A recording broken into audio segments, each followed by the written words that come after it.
everyone, my name is Kirti Sharma. I'm a certified public speaker, professional motivator, a lecturer, and also an author of 2 books.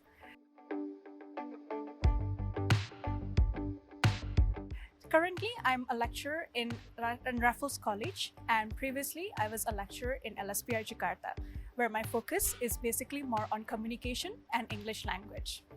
On my other ways, basically I'm very much focused in public speaking and in terms of writing, where before I used to work outside, but of course due to all this COVID, now I'm also working at home, whether it is by webinar, whether it is online teaching, or even writing for companies. So you can say I'm actually the ones that normally come in front of people by speaking, and I'm also behind the scene that normally writes for companies or even for other people. Well, as a public speaker, sometimes people used to think public speaker means like it has to be thousands of people or anything.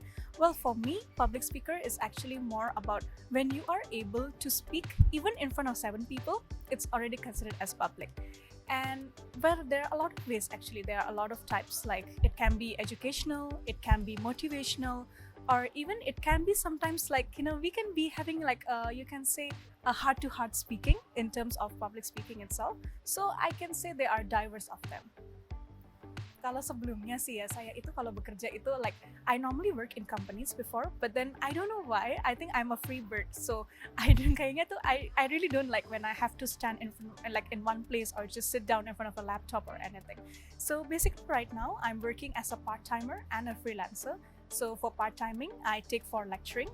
But then for the others, like I do judgings, I also give trainings. That will be accordingly. Jadi terkadang bisa di organisasi, terkadang bisa dalam perusahaan gitu. Tergantung dari siapa yang membutuhkan pada saat itu. Wah, kalau soal journey itu panjang banget nih sebenarnya. Nah, mungkin orang tuh nggak akan percaya kalau misalnya saya cerita hal ini gitu ya. Dulu pada saat masih SMP, itu I was really introvert.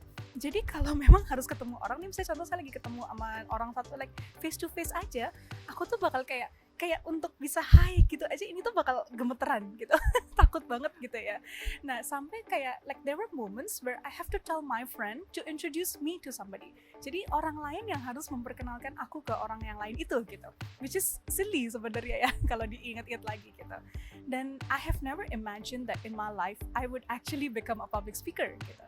Karena dulu kan ya namanya introvert, saya juga sempat dibully dan itu menjadi kayak saya tuh dibully bukan hanya 1-2 tahun, 10 tahun lamanya waktu itu. Jadi karena itulah saya juga like I lost my self confidence, I lost everything. Like ada moments dimana I thought that I'm really useless, I can't do anything in life. Mau coba nulis juga orang malah ngolok-ngolok nulisannya, nggak ada yang terima seperti itu. But then I think this is what we call as miracle gitu ya. That I can say this is a life miracle. Lucunya dengan orang yang dulu introvert, orang tua saya itu malah lebih prefer masukin saya ke kampus komunikasi. Jadi which is totally like jauh banget gitu ya. Nah, tapi dari sanalah without me knowing itu adalah satu jalur di mana I can actually find my passion. Dan disitulah saya sempat kayak dulu dijeburin untuk ikut kayak competitions. Jadi saya ingat banget dulu di UI itu kompetisi pertama saya untuk public speaking, hanya karena kayak dosen-dosen saya tuh memikir, oh Kirti she's very good in English, she's very fluent, so why can't we put her gitu. Padahal waduh that is really a traumatized moment for me gitu ya. Dan akhirnya I had no choice karena istilahnya aku tuh nggak berani to say no, dan akhirnya saya tuh langsung kayak alright, I will do it gitu. Dan tanpa disadari itu justru yang menjadi pintu dimana I can know that is my passion. Karena ikut lomba, yang lomba pertama itu menang juara 2 gitu ya. Terus ikut lagi, tiba-tiba coba lagi, berhasil lagi gitu. Sempat masuk international juara 1 gitu. Dari sana kayak ternyata this is something that has been hidden inside me, dan itu baru bisa keluar pada saat zaman-zaman kuliah. Dan dari sanalah karena sering kompetisi, kenal orang, terus pernah dapat kesempatan dulu pas masih magang, suka juri juga di dalam beberapa kompetisi, jadinya itu jadi profesi saat ini gitu. sebelum itu saya ada satu cerita yang tadi belum saya cerita. Dulu pas saya di SMA 2 ya, waktu grade 11, dan di sana saya itu diminta untuk ikut public speaking competition. Waktu itu regional sebenarnya. Jadi dengan alasan ya sudahlah kita coba majuin like the fresh bloods gitu yang memang nggak pernah kompetisi atau gimana. Dan dulu itu saya itu like you can say I'm the queen of mugging up. Jadi kalau yang disuruh hafal itu kayak titik koma semua dihafalin bisa. Jadi kayak segitunya, mungkin karena introvert itu jadi satu bawaan yang mungkin kalau saya bilang itu hal positif pada saat waktu itu. Tapi saya yang pakai dengan cara yang salah gitu. Dan akhirnya saya itu hafal. Jadi saya hafal speech yang dikasih dari guru. Jadi bukan saya yang buat speechnya. Dan dari sana saya hafalkan, maju ke depan panggung, everything was lost. Jadi saya di depan juri sudah ada beberapa juri saya ingat banget, and I only said 4 words. Good morning, thank you. Dan wow, sejak itu, well, not only I ruined my school's name technically, aku pun juga merasa kayak oh my god, I'm not meant to do anything in life. Jadi perasaan itu pun muncul gitu.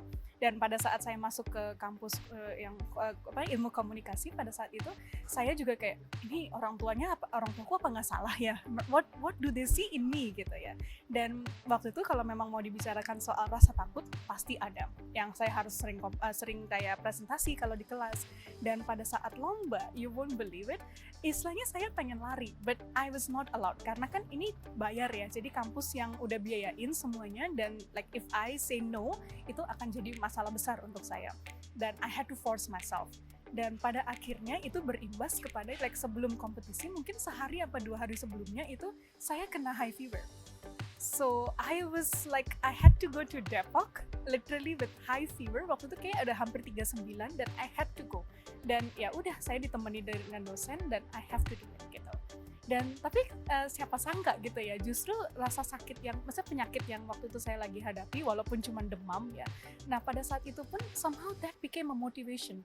Kayak you know what, aku udah nyampe sini gitu loh. So whatever I do, I should do my best. Jadi itu justru yang kalau memang saya bilang that is one of the positive way di mana saya bisa overcome rasa takut itu. Dan tentunya ya karena sudah tiba-tiba menang ya itu yang jadi mendapatkan confidence-nya.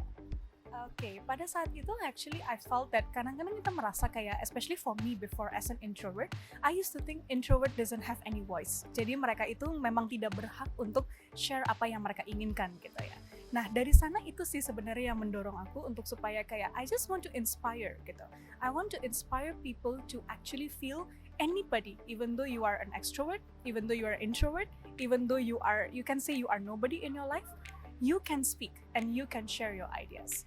Dan I also saw in my life basically like how people actually got inspired of me without me realizing. Jadi mereka tuh suka datang kayak, Kirti, thank you so much ya for inspiring us gitu. Dan sometimes I ask them, why are you telling that? I don't even know what have I done.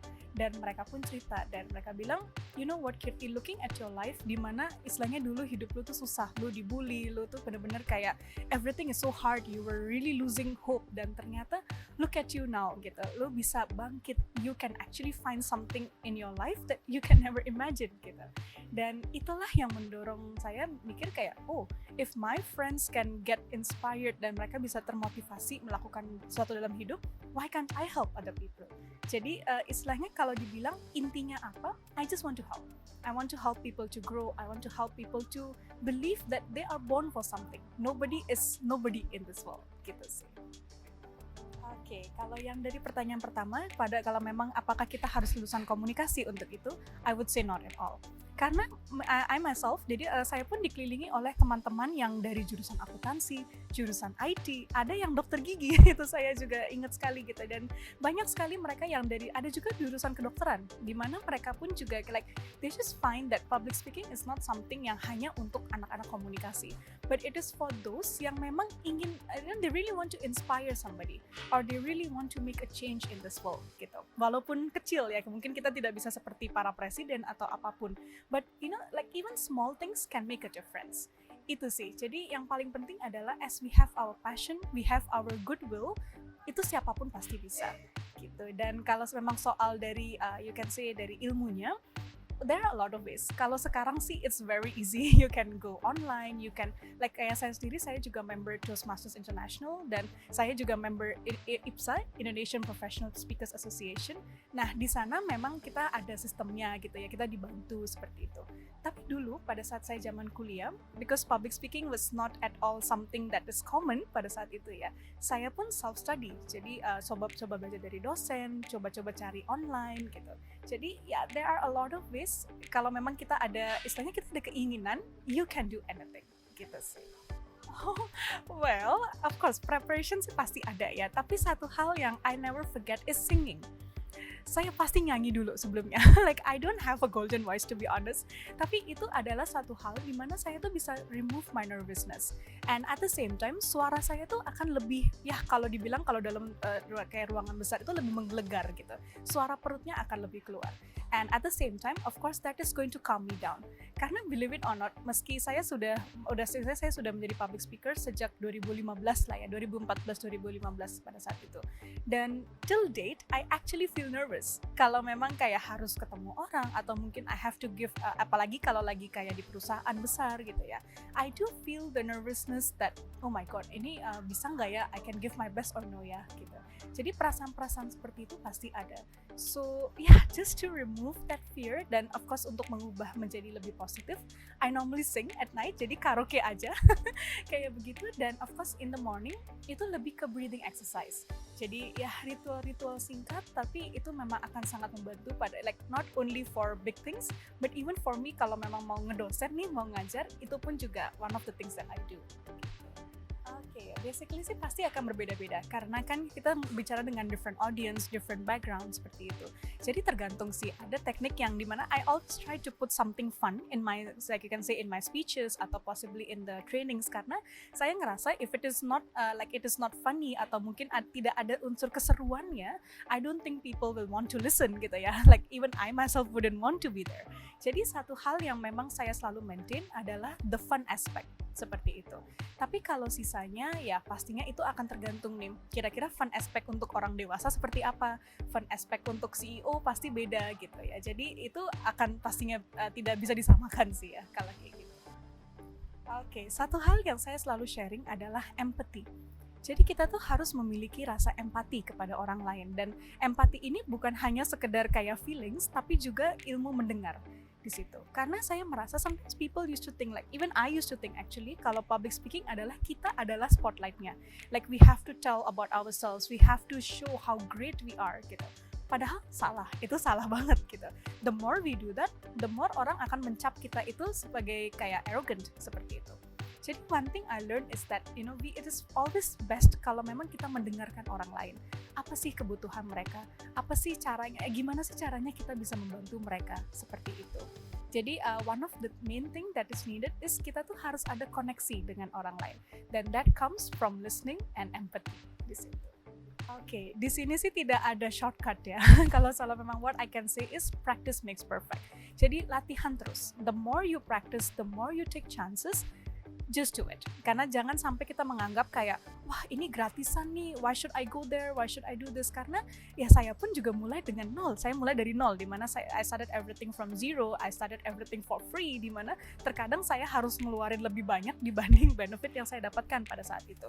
Tapi dari sana pun saya merasa, well, the more you practice, the more people know you, the more confident you will be di situ. Dan yang kedua pastinya preparation. So preparation di sini tidak hanya prepare soal speech atau prepare presentation, but prepare yourself. Berani nggak sih? Are you able to be vulnerable in front of people? Apalagi if you are a motivational speaker, you should be vulnerable. Dan itu tidak hanya dalam segi public speaking, termasuk saya juga karena penulis buku, saya pun melakukan hal yang sama, open up. The more you open up, the more you show your empathy, and the more you are, kalau saya bilang itu lebih tulus ya, the more you show that you are really genuine about this, the more successful you will be. Di situ.